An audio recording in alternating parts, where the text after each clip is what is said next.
mean, I knew there was no way she could love this dude, not just because he's ugly. He's not black. She likes black guys. Every guy that she, is with looks exactly the same. Ray J, Reggie Bush, at that time Kanye West. She has a type, just like how I have a type. Like a lot of my girls look kind of similar to her, because in a video game character, people have their type, right? So I knew that this was like the princess has a type. She likes Mario. You won't believe what's unfolding in the celebrity universe right now. The FBI has officially thrown a warning Kim Kardashian's way after her name popped up linked to Diddy's alleged crimes. And guess who's stepping into the spotlight to help out the feds? None other than Kanye West. Yeah, it's getting wild. So stick around as we break down all the details on this crazy situation. You're not gonna wanna miss a single piece of this drama.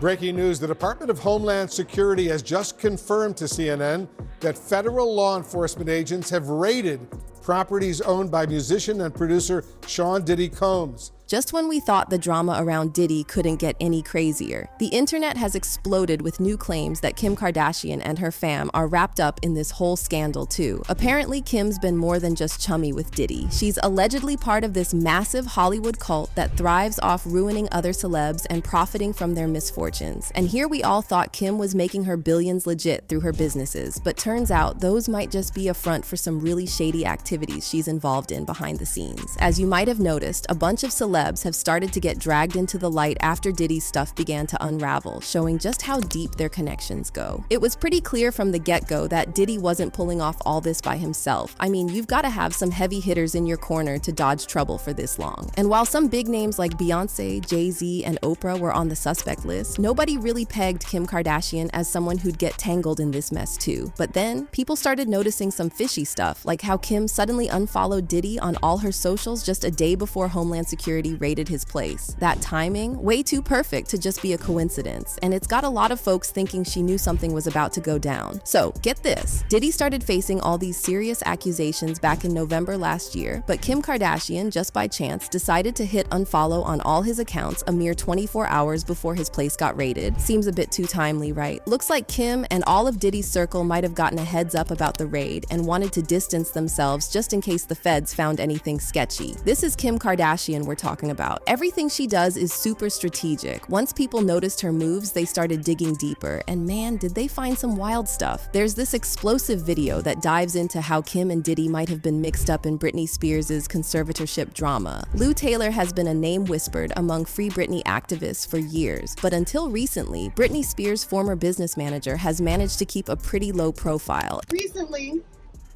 a party on the other side of this conservatorship reached out in some sinister ways to try to silence some of my activism, to try to make me not mention that person or that person's business. Well, let me tell you something right now, because I know you're watching.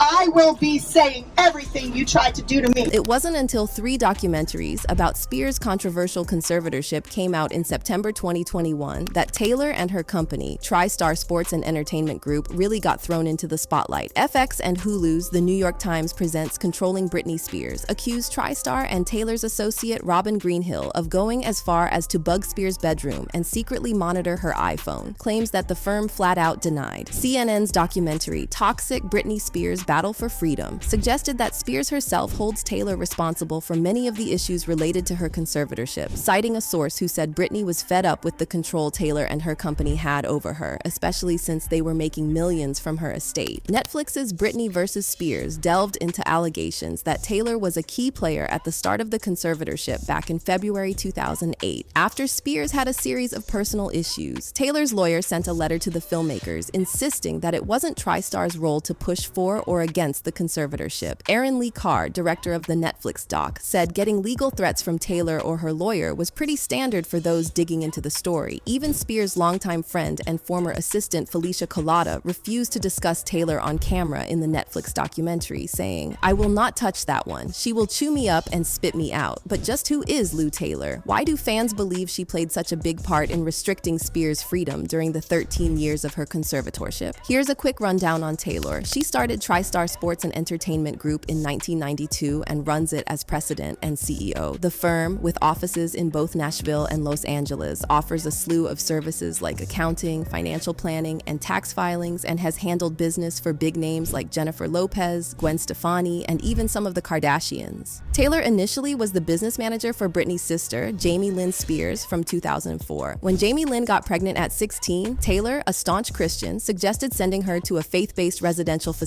a plan Lynn Spears, their mom, vetoed. Lynn wrote in her memoir that standing up to the managers and agents was tough but necessary. Shortly after, Taylor was also representing Britney, even speaking on her behalf in a Today Show interview in January 2008 about Britney's short-lived marriage to childhood friend Jason Alexander. And get this, there are whispers that Kim tried pulling similar strings during her marriage to Kanye. Turns out Kim might have been working with Lou Taylor behind the scenes in her business ventures. Britney's conservatorship, Lou Taylor's company TriStar was responsible for reporting about Britney's finances to the court for the conservatorship. Lou Taylor handles folks like Diddy, Justin Bieber, and yes, every single one of the Kardashians. Now, Lou isn't just any manager. She's the brains reportedly behind Britney Spears being put under conservatorship. And she didn't stop there. She supposedly tried the same move with Lindsay Lohan, but Lindsay's parents weren't having any of it and took the battle to court. And if you think that's intense, check this out. Remember when Kris Jenner got caught up in some heat for starting that California community church? That's the place where members are supposed to cough up an $8,000 monthly fee and give over 10% of their earnings as tithes. Yeah, it's all part of the crazy web these folks are weaving. Lou and her husband have been playing a long game, and it's seriously lucrative. For years, they've been cozying up to big-time celebs, getting them wrongfully diagnosed with mental illnesses, convincing judges to slap them into conservatorships, and then milking millions from them for as long as they can keep it up. And guess who's smack in the middle of this whole mess? Diddy and Kim Kardashian. People are starting to think that they were pushing the narrative to make Kanye West seem unstable. Also, they could lock him into a conservatorship and get their hands on his cash. In fact, Kanye himself spilled the beans not too long ago about being prescribed a wild amount of lithium, way more than he actually needed. It's all starting to add up, and it's not looking good. Exact medication that they had. But what did it do to you? The main thing that it did is it destroyed my confidence. It made me this shell of who I really am. It like grayed over my eyes. It made the Mustang not buck anymore.